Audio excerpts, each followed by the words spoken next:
Pela e te fo i te oe mwhai o na mai moa ma whafonga mai nei tai a fou i le tatu mta upu foile nei o le Areto le ola.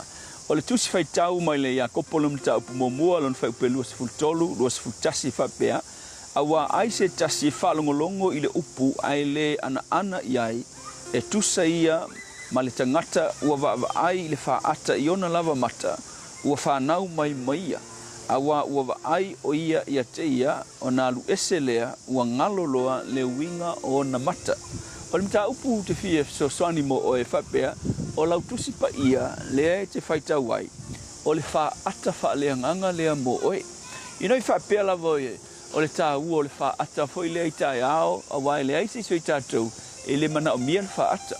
Tātou te mo mia umalava le faata e te alalo i tai ao e aluloa ta ele sauni e te sau le memu muni lama o lo tilo le faata e ala na tilo le faata ia se eva ai ia po seki mai au folinga e tele e se mal fale ia na selu lo fai au folinga ona foto e ese lo le so e fa pena fo ila tala Tusi Paia o Tusi Paia fai mai a fai o tanga te fai tau Tusi Paia na ona fia fai tau ai le ana ia fai mai o tusala o ia mal tanga ta o tilo le faata ona lu ese le ai la whawhitau li ma tele le nei.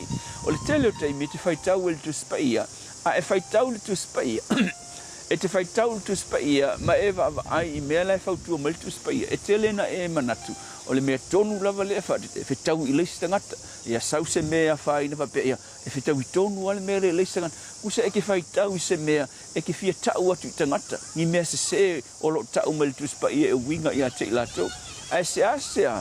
Ona e whaitau i le Tusi Paia, ma e wa ai le Tusi Paia o le faata o lo wa ai mai, ma tautala mai i lo wolanga whaleanganga.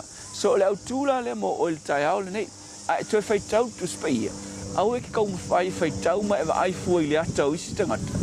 A e tau mawhai e te whaitau Tusi Paia, ma e wa ai i lo lavata o lo faata mai le Tusi Paia. Awa whaite ta inga le nei.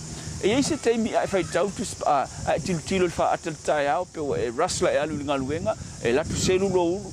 E kewa e kilo ku whaaka ai wa e tunga, e se fōlinga le tu mai. Pe o oe le titilo tu te malo, e ki kilo ki o fōlinga, e ku orfa finge le tu mai. E te halu le tu, kilo pala ai.